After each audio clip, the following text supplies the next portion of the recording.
الحمد لله والصلاة والسلام على رسول الله.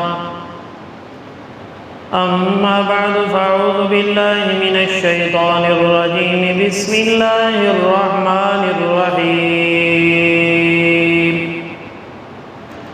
إنما التوبة على الله للذين يعملون السوء بجهالة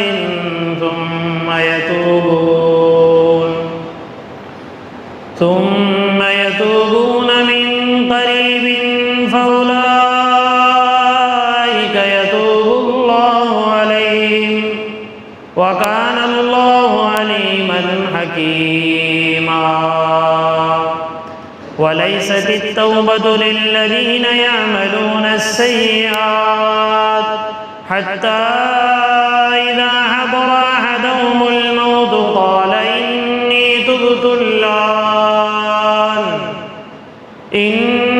تبت الآن ولا الذين يموتون وهم كفار أولئك أعتدنا لهم عذابا أليما. يا أيها الذين آمنوا لا يحل لكم أن ترثوا النساء كرها ولا تعضلوهن لتذهبوا ببعض ما آتيتموهن إلا أن يأتين بفاحشة مبينة وعاشروهن بالمعروف فإن كرهتموهن فعسى أن تكرهوا شيئا ويجعل الله فيه خيرا كثيرا. صدق الله العلي العظيم وصدق رسوله النبي الكريم ونحن على ذلك لمن الشاهدين والشاكرين والحمد لله رب العالمين.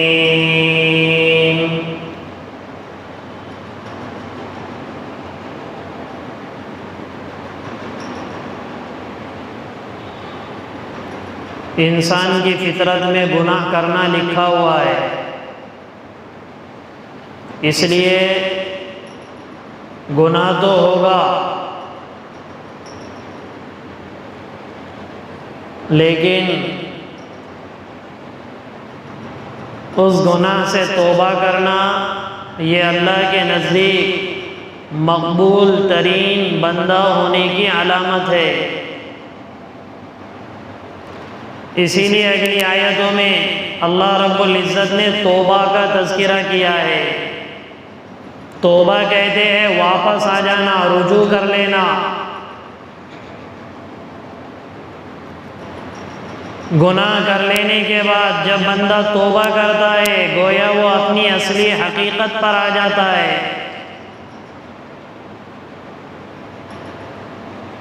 اسی لیے توبہ کی فضائل اور توبہ کی فضیلتیں احادیث مبارکہ اور فرامین مبارکہ میں جناب محمد الرسول اللہ صلی اللہ علیہ وسلم نے بیان کی اور فرمایا التائب حبیب اللہ، التائب حبیب اللہ، توبہ کرنے والا اللہ کا محبوب ہے. التائب من الذنب کمن لا ذنب لہ، گناہ سے توبہ کرنے والا ایسا ہے جیسے اس پر کوئی گناہ پہلے ہوا ہی نہیں.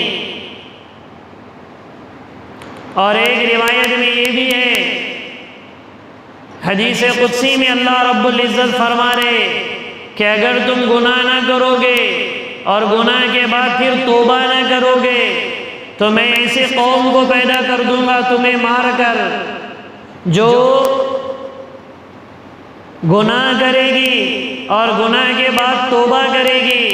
تو اللہ رب العزت کو توبہ کرنا اتنا پسند ہے حتیٰ کہ اگر کسی سے گناہ نہ بھی ہو جائے تب بھی اس کے لیے استغفار کا حکم ہے.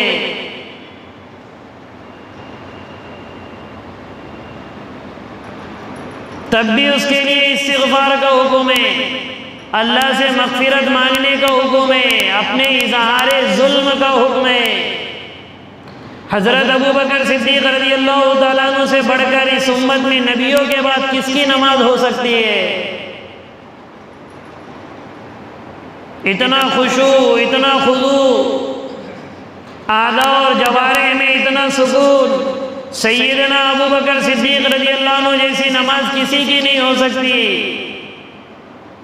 لیکن جب وہ بھی نماز پڑھ کر فارغ ہوئے تو اللہ کے نبی نے ان سے فرمایا، ابو بکر نماز کے اختتام پر اپنے آپ کے گناہ کا اظہار کر کے اللہ سے معافی مانگ، اللہم انی ظلمت نفسی ظلما کثیرا۔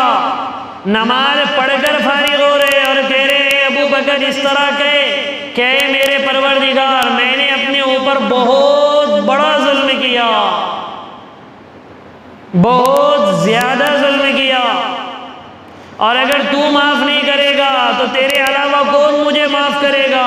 تو ہی رحم کرنے والا ہے، تو ہی مغفرت کرنے والا ہے۔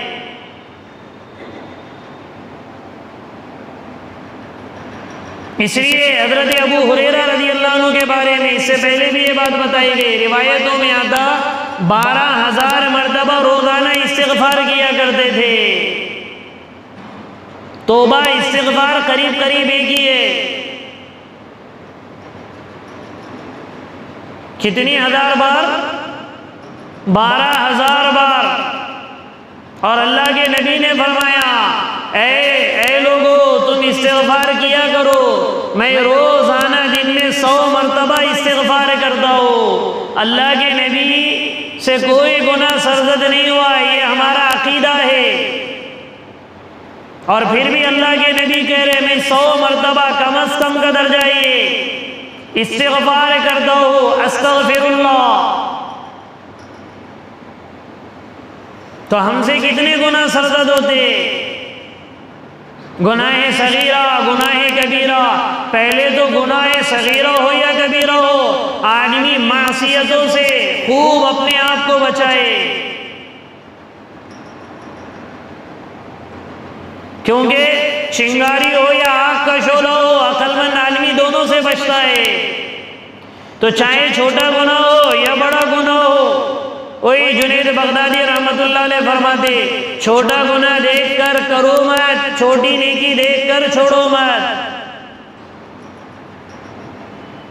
پتہ نہیں وہ چھوٹے گناہ کوئی سہارا بنا کر اللہ ہمیں معاف نہ کرے، اور پتہ نہیں وہ چھوٹی نیکی کو دیکھ کر اللہ ہمارے سارے گناہوں کو معاف کر دے۔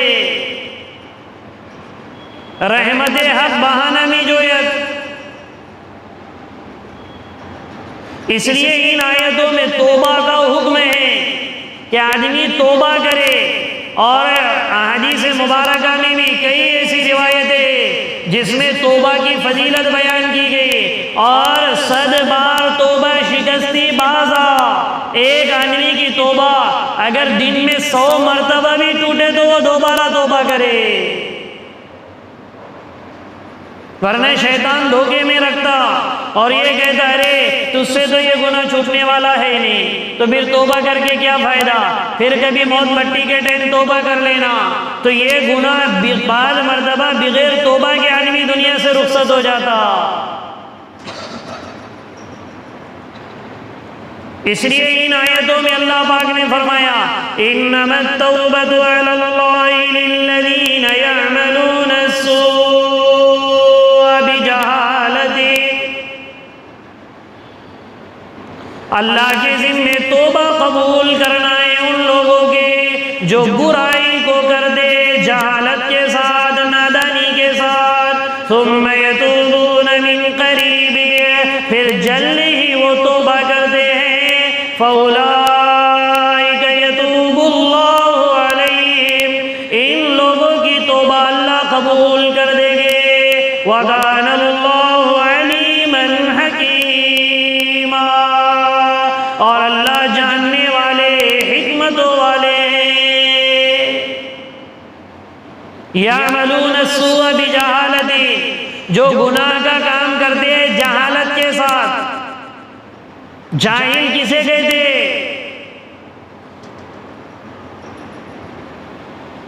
امام تفسیر مجاہد رحمت اللہ علیہ نے فرمایا جاہل کہتے کل عامل بمعصیت اللہ فهو جاہل حین عملها حین عملها۔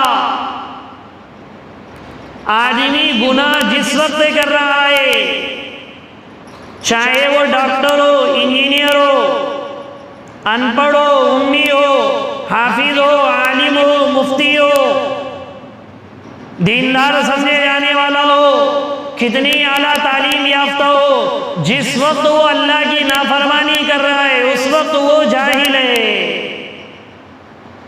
لوگ ان پڑھ کو جاہل کہتے، پڑھے لکھے لوگ بڑے بڑے گناہ کرتے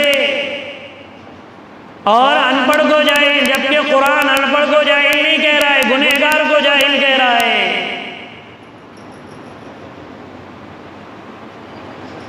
یہ اصطلاحات ہماری دنیا والوں کے ساتھ رہ رہ کر بدل گئی ہے۔ جیسے تکبر کے مارے میں کسی آدمی کو کہو تکبر کس کو کہتے، وہ بھٹک سے کہے گا اترا اترا کر چلنا اور بہترین کپڑے پہننا اور نخرے کرنا، جبکہ اللہ کے نبی سے پوچھا گیا تکبر کس کو کہتے، اللہ کے نبی نے فرمایا بطر الحق وغمط الناس، صحیح بات اس کے پاس آ جائے اور وہ دھتکار دے، صحیح بات اس کے پاس آ جائے اور وہ دھتکار دے، اور دوسرا وغمط الناس، لوگوں کو حقیر سمجھے، پیسہ نہ ہو پھر بھی حقیر سمجھے تو متکبر ہے، پیسہ ہو پھر بھی حقیر سمجھے تو متکبر ہے۔ پیسہ یا عہدہ یا حکومت یا علم ہے لیکن دوسرے کو حقیر نہ سمجھے تو وہ متکبر نہیں ہے، اور جو صحیح بات سامنے آنے کے باوجود بھی اسے دھتکار دے وہ متکبر، صحیح بات سامنے آنے کے بعد جھک جائے وہ متواضع۔ بطر الحق وغمط الناس، اس لیے یعملون السوء بجہالۃ، مجاہد رحمت اللہ علیہ نے اس آیت کے ذیل میں لکھا ہے کل عامل بمعصیت اللہ فہو جاہل حین عملها، کہ جو اللہ کی نافرمانی کر رہا ہے نافرمانی کے وقت وہ جاہل ہے، جاہل۔ اب چاہے نادانی میں گناہ کرے اور چاہے جان بوجھ کر گناہ کرے، وہ ایک ہی پلڑے میں، اس کے لیے توبہ کرنا ضروری، اور پھر توبہ بھی کب کرنا ہے، ثم یتوبون من قریب، پھر وہ قریبی زندگی میں توبہ کرے۔ اب اس آیت کے ذیل میں کئی تفسیریں، ایک تفسیر تو یہ ہے کہ قریبی توبہ کرے تو مطلب یہ ہے جیسے ہی گناہ ہو جائے آدمی فوراً توبہ کر دے، اس کے بعد کی نیکی، گناہ اگر ہو جائے اس کے بعد نیکی کر لے تو بعد کی نیکی اس گناہ کا کفارہ ہو جاتی ہے۔ فوراً گناہ ہوتے ہی فوراً معافی تلافی کر دے اللہ سے، اتنا نہیں ہو سکتا تو رات میں 2 رکعت صلاۃ التوبہ پڑھ لے، خیر کا کام کر لے اور گناہ کو یاد کر کر کے روئے۔ تو ایک تفسیر تو یہ ہے کہ فوراً جس وقت گناہ ہو جائے اس کے بعد فوراً استغفار کرے، اور حضرت تھانوی رحمت اللہ علیہ نے لکھا ہے کہ قریبی زندگی سے کیا مراد ہے، اس کی 2 تفسیریں کی گئی، ایک یاس کی حالت اور ایک باس کی حالت۔ یاس کی حالت یہ ہے کہ آدمی کو کوئی ایسی بیماری لگ جائے، ایسے مرض الوفات میں وہ پڑ جائے کہ اب اس کو دوبارہ امید نہ ہو کہ میں اٹھ سکوں گا، جی سکوں گا، چل سکوں گا، پھر سکوں گا۔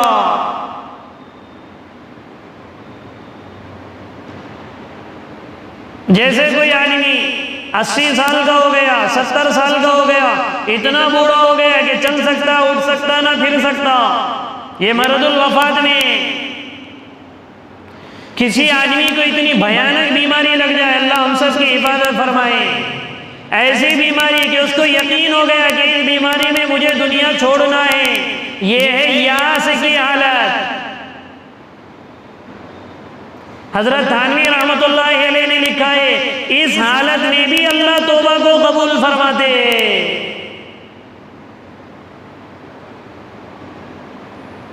کیونکہ اللہ کے نبی کی حدیث ہے ان اللہ یقبل توبۃ العبد ما لم یغرغر، اللہ بندے کی توبہ اس وقت تک قبول فرماتے ہیں جب تک کہ غرغرے کا عالم نہ آ جائے۔ اس کو کہتے ہیں غرغرے کا عالم، موت کے قریب یہ کیفیت بنتی ہے جب فرشتوں کو دیکھنا شروع کر دیتا ہے آدمی۔ اس سے پہلے کی جو کیفیت ہے یہ یاس کی کیفیت ہے، اس وقت تک بھی آدمی اگر اللہ سے توبہ استغفار کرے تو اللہ معاف کر دے گا۔ اور روایتوں میں یہاں تک ہے کہ ارے تمہارے دانت تمہارا ساتھ چھوڑ دے، تمہارے بال تمہارا ساتھ چھوڑ دے، تمہارے ہاتھ کے پکڑنے کی طاقت ختم ہو جائے، پاؤں میں گھٹنے جواب دے دے، گھر میں تمہیں کوئی پوچھنے پچھاڑنے والا نہ ہو، بچے تمہارا مذاق اڑانے والے بن جائے، اس کے باوجود بھی تم اپنے گناہوں کو لے کر اللہ کے دربار میں آئے گے معافی مانگنے کے لیے، تو اللہ بے قرار ماں کی طرح تمہیں گلے سے لگا دے گا۔ یہاں تک آیا ہے روایتوں میں۔ تو یہ یاس کی کیفیت ہے، یہاں تک توبہ اللہ قبول کر دے، لیکن یاس کی کیفیت تک کون پہنچ سکے گا؟ اس میں سے ذرا ہاتھ اٹھاؤ، اس کو یقین ہے میں یہاں تک پہنچوں گا کر کے۔ ہے کسی کو امید؟ تو بہت یعنی موت میں بھی 4G آ گیا، 5G 6G 7G سن اللہ ہم سب کو کلمے والی موت نصیب فرمائے۔ کسی کو کوئی بھروسہ نہیں کب جانا ہے کب نکلنا ہے۔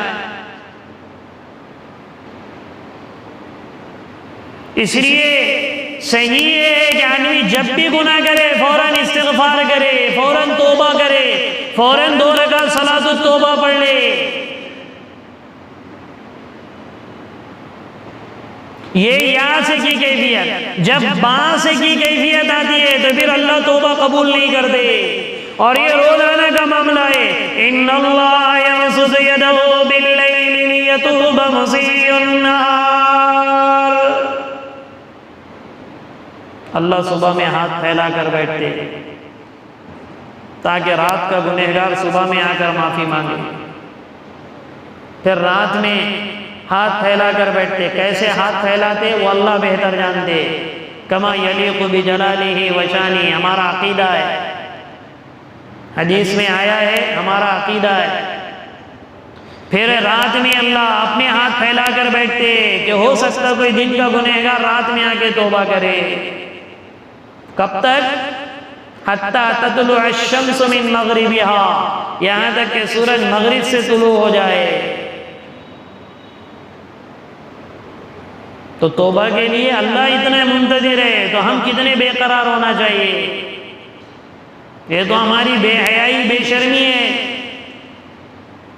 کہ کتنے بھی گناہ ہو گئے تو ہاں دیکھیں گے، ہاں سوچے، پہلے تو گنہگار سمجھتے نہیں، بہت سو کا دماغ اتنا اوپر اڑا ہوا رہتا، گنہگار سمجھتے ہی نہیں ہو پہلے تو، ہاں اپنے سے میرے کو بولا انہیں اپنے سے گناہ ہوتے کہیں، اپن تم کچھ معلوم نہ، سارا اللہ کے لیے کرتے بولے، اور کتنا پانی میں ہے مرنے کے بعد سمجھ میں آئے گا،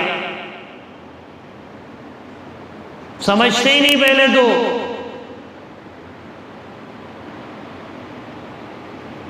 تو ثم یتوبون من قریب، پھر قریب ہی میں توبہ کرے، تو یا تو فوراً گناہ کرنے کے بعد توبہ کرے یا پھر مرنے سے پہلے پہلے توبہ کرے، تو اللہ توبہ قبول کر دے، اور جاننے والے بھی اللہ، اسی لیے حکمتوں والے بھی ہے۔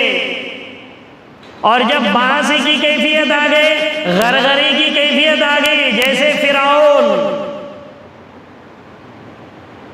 جب بالکل وہ فرشتوں کو دیکھ رہا تھا اس وقت کہنے لگا کہ میں ایمان لایا بنی اسرائیل کے رب پر، اللہ پر ایمان نہیں لایا کا، رب پر ایمان نہیں لایا کا، کہا میں ایمان لایا اس پر جس پر بنی اسرائیل ایمان لائے۔ اس لیے بعض ضعیف روایتوں میں یہ آتا کہ اللہ پاک نے جبرائیل سے فرمایا کہ جبرائیل اگر یہ میرا نام لے لیتا نا تو اسے اس موقع پر بھی معاف کر دیتا۔ لیکن بنی اسرائیل کا رب ہوتے نا بہت سے بھیانک قسم کے بغض رکھنے والے، کینہ رکھنے والے، تو رب کا بھی نام نہیں لیا اس نے، مرنے دیکھ رہا ہے سب۔ تو وہ باسی کی کیفیت تھی، غرغرے کی کیفیت۔ اس موقع پر پھر اللہ نے فرمایا آلان وقد عصیت من قبل وکنت من المفسدین، اب توبہ کر رہا ہے، اب معافی مانگ رہے، جبکہ پہلے فسادی تھا، پہلے کتنی نافرمانی کی۔ اور آگے جن لوگوں کی توبہ اللہ قبول نہیں کرتے ان کا ذکر ہے وَلَيْسَتِ التَّوْبَةُ لِلَّذِينَ يَعْمَلُونَ السَّيِّئَاتِ،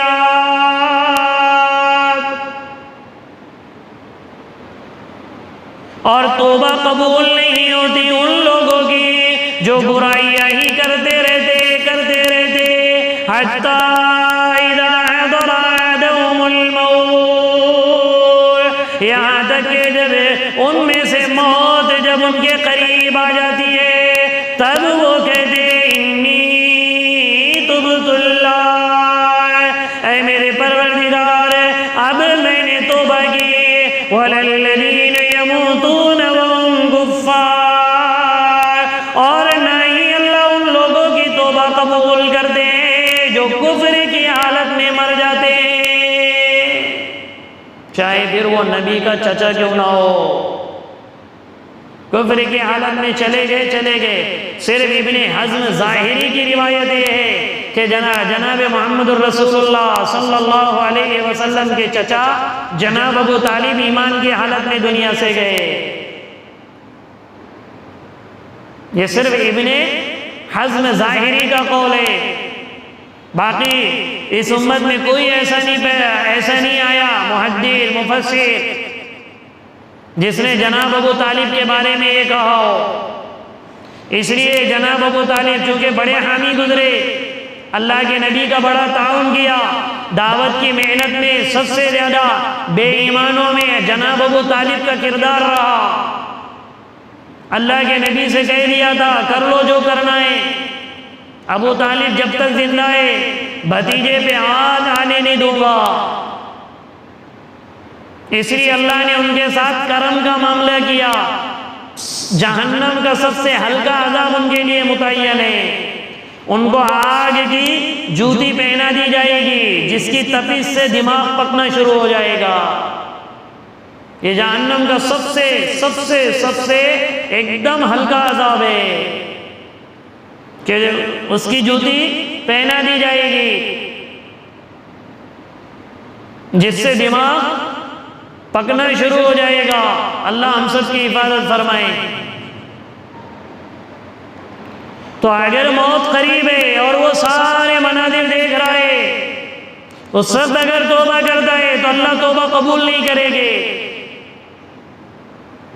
اور اگر بے ایمانی کی حالت میں دنیا سے گیا ہے تو اس کی توبہ قبول کرنے کا تو سوال ہی پیدا نہیں ہوتا۔ ان اللہ لا یغفر ان یشرک بہ وَيَغْفِرُ مَا دُونَ ذَلِكَ لِمَن يَشَاءُ، شرک کے علاوہ جو بھی گناہ لے کر آئے ہو سکتا ہے اللہ اسے معاف فرما دے، لیکن شرک کو اللہ کبھی معاف نہیں کرے گے۔ یہ قانون اللہ نے بنایا ہے، وَلَن تَجِدَ لِسُنَّتِ اللَّهِ تَبْدِيلًا، اللہ کا قانون نہیں بدلتا، ایک چیز اللہ نے قائم کر دے وہ ہو کر رہے گی۔ ہاں اللہ قادر ہے بدلنے پر، اللہ قادر ہے بدلنے پر، لیکن قانون بنایا اللہ نے۔ ہمارا عقیدہ ہے اولاد بچے سے، اولاد جو ہوتی عورت سے ہوتی، لیکن اللہ اس پر بھی قادر ہے کہ مرد سے اولاد پیدا کرے۔ اور ہمارا یہ عقیدہ اور ہمارا مشاہدہ ہے کہ دو جنس کے ملنے سے اولاد پیدا ہوتی، لیکن اللہ اس پر قادر ہے کہ کوئی نہ ملے پھر بھی اولاد نصیب کرے۔ لیکن قانون اللہ نے بے ایمانوں کے